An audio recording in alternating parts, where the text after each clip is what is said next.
All right, ladies and gentlemen, what a week it has been. What a glorious, wonderful week it has been.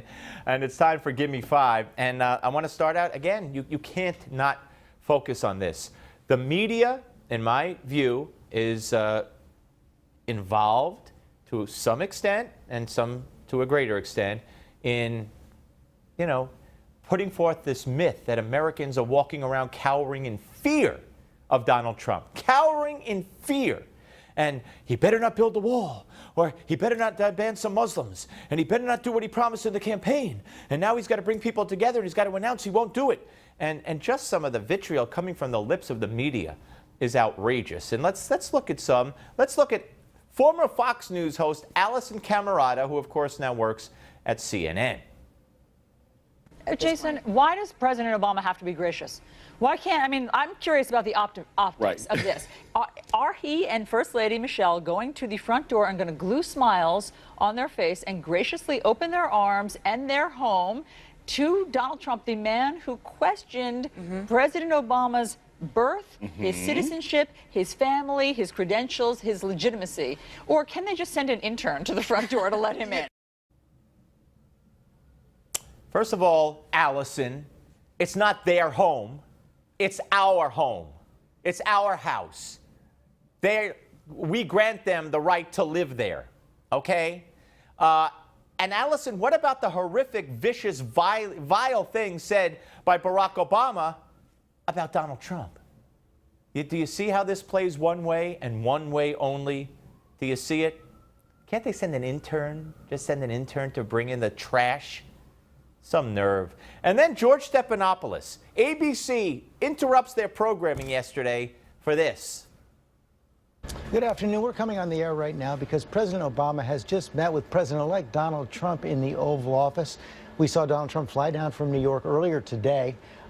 We have as promising to try to bring the country together. We heard that, of course, in his acceptance speech on Wednesday morning. President Obama, when he spoke yesterday, says we all have to be rooting for Donald Trump's success. But of course, in the wake of that, protests overnight in several American cities, thousands of protesters out in the streets, hundreds were arrested, protesting Donald Trump, including right here at the Trump Tower in Manhattan.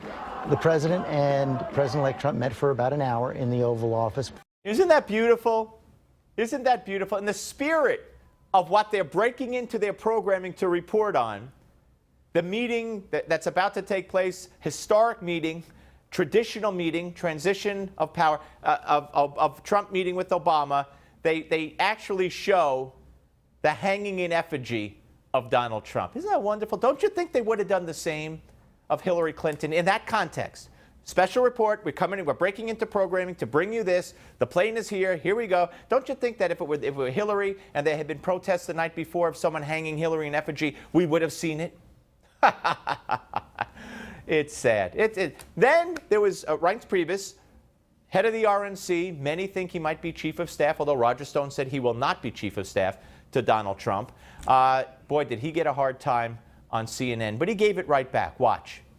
So let me ask you a question. This is a time, obviously, for unifying the nation. There are millions of Americans out there.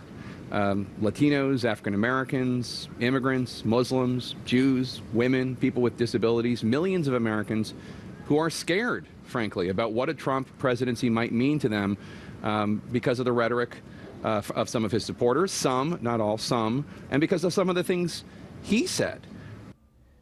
Hey, Jake, I can't say what I want to say. And I'll only speak about the Jews that you gratuitously threw in there. There are millions of Jews out there who are scared? Really? Show me one. Show me one Jew who's scared about, as you said, what might happen to them. What's he going to do to the Jews, Jake? What a phony, or dishonest. I don't know if he's phony, dishonest, ignorant. I don't know what he is. Millions and millions of Muslims and Latinos and women. And what's he going to do to women, Jake? What are they in fear for, Jake? What's he going to do to women? I mean, give me a break. You want to argue that he's going to deport some illegals? Good. You want to argue he's going to follow through on his promise to ban Muslims from terrorist nations? Good. So I don't know what Muslims here would have to fear. But Jews and women are living in fear now? What's the fear? What's the fear? But that's CNN. That's now the narrative. Trump won. Evil, vicious, divisive, racist, bigoted Trump won. So he has to disavow everything he's promised. That's now how they want to govern from the media. Here's more.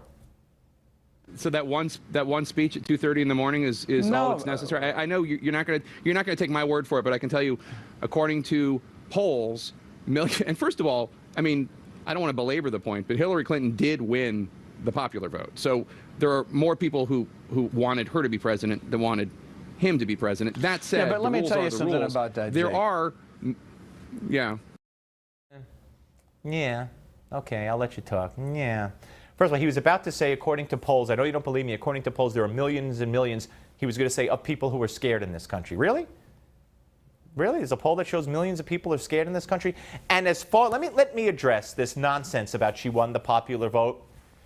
The campaign was run by both candidates to win certain states, to win the Electoral College. Had the campaign been to win the popular vote, Donald Trump would have stopped in California. He would have stopped in New Jersey. He would have stopped in New York. He would have done things and said to people, look, forget the Electoral College, where if you lived in California, if you live in New Jersey, if you live in states that you know are going to go for Hillary, really you don't even feel a need to vote because it's not going to matter. But now it's the popular vote, so every vote counts. That's how the campaign would have been run if it were for the popular vote. So to say she won the popular vote when nobody campaigned to win the popular vote is asinine and misleading. And CNN. All right, folks. The protests are getting out of control.